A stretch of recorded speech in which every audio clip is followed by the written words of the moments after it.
Good afternoon. Today I'm going to do something I haven't done in quite some time.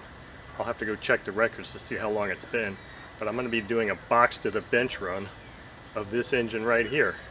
This is a newly acquired Saito FA-45 Mark I engine. This is the engine that came out in 1983 that features the two-piece head.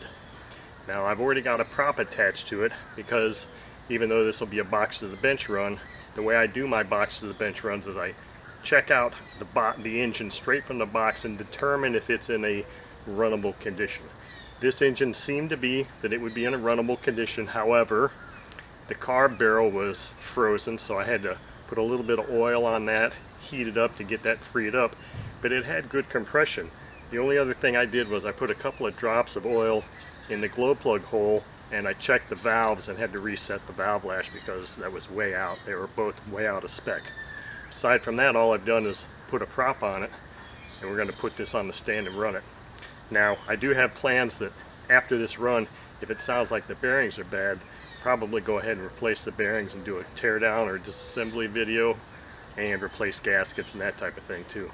But today, let's just go and run this thing and see how this thing stacks up.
Tried to get the idle just a little bit too low, and with no throttle stop screw, really can't set that to keep that from happening.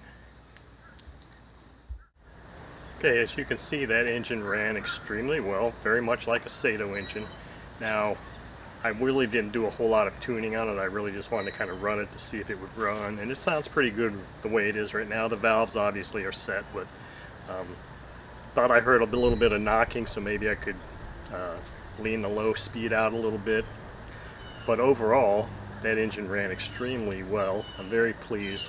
Next step will be to disassemble, replace the bearings and gaskets, because I don't know if you heard it, but I heard the sound of bad bearings on that engine, or at least the sound of bearings that are probably 39 years old, which is the age of that engine. So stay tuned for the disassembly and bearing replacement of this engine.